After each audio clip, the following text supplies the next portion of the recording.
Assalamualaikum warahmatullahi wabarakatuh. Perkenalkan, nama saya Sahrina Alma Fitrana dengan NRP 15/2024-142. Di sini saya akan memaparkan dan menjelaskan codingan dan logaritma yang saya buat. Pertama, ada seperti yang di sebelah saya. Di sini ada codingan dan logaritma. Tugas 1, di sini ada var, angka sama dengan integer. Kalau di logaritma itu akan ada deklarasi.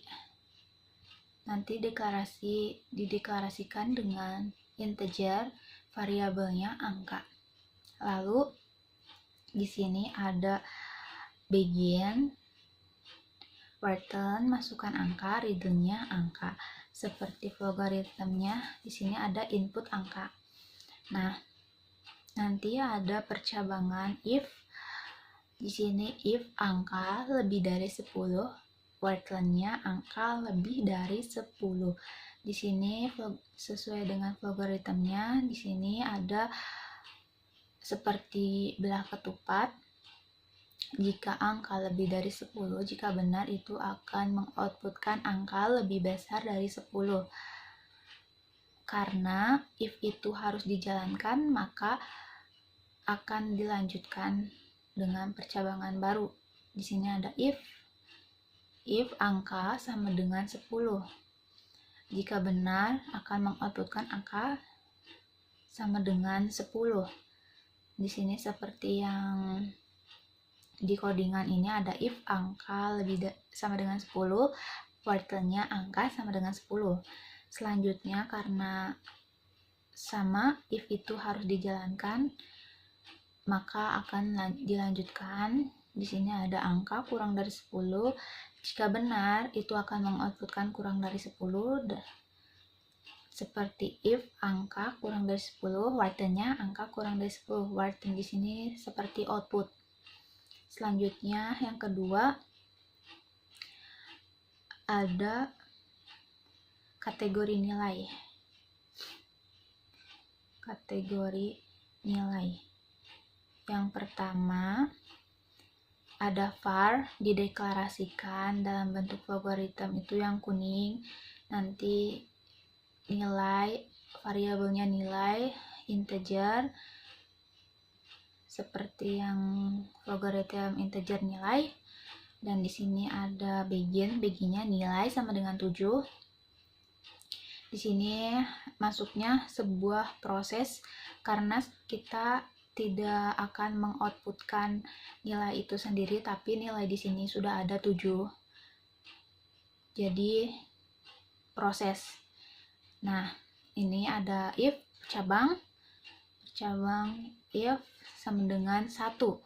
Di sini jika benar dia akan mengoutputkan nilai adalah 1. Nah, di sini karena if itu harus dijalankan, maka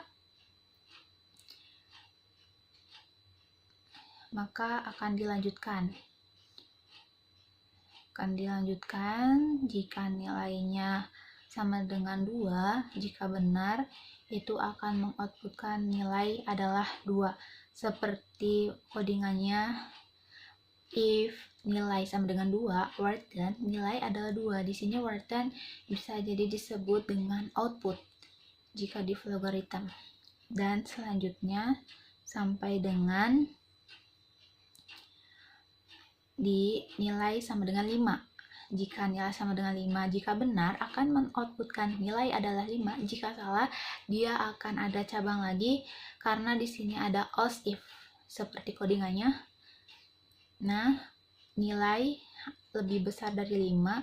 Jika benar, ada outputan nilai lebih dari 5. Di sini seperti codingannya, return nilai lebih dari 5. Nah, jika salah, akan ada percabangan lagi karena ada else if. Jika nilai kurang dari 1, jika benar, itu akan mengoutputkan kurang dari 1. Seperti return-nya nilai lebih kurang dari 1. Di sini jangan lupa dengan n. Nah, selanjutnya ada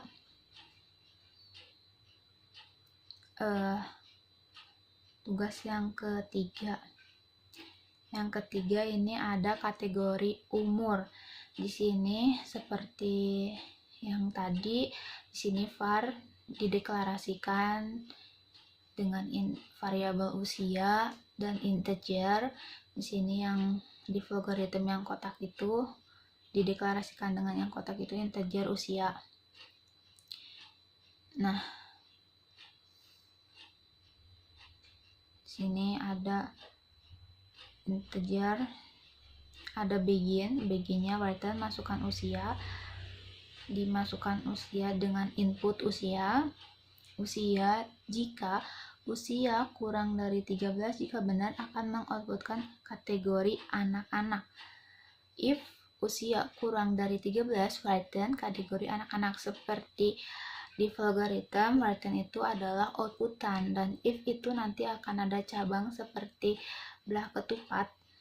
Nanti ada, jika true dia akan mengoutputkan anak-anak, dan jika salah dia akan ada percabangan lagi, karena di sini ada else if.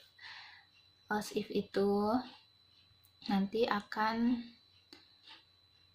usia. Jika usianya lebih dari atau sama dengan 13 dan usianya kurang dari atau sama dengan 19, atau bisa disebut usia rentang dari 13 sampai dengan 19, dia akan mengoutputkan kategori remaja. Sebagai di sini kalau di codingan ini ada written, dan jika di logaritma ada output. Nah, lagi jika benar itu akan kategori remaja, dan jika salah itu akan ada cabang lagi, karena di sini ada else if seperti codingannya, ada cabang lagi.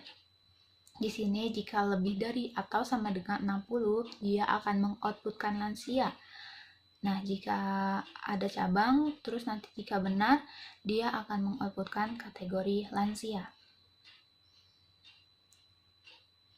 Itu else if. Jadi kesimpulannya, jika if itu harus selesai dan dalam satu baris gitu, jika else if itu nanti akan ada cabang lagi. Nah, jika else saja itu akan ditaruh di kirinya, atau di bawahnya itu nanti ada else, karena dia tidak termasuk yang kategori benar, nanti akan lanjut di yang salah.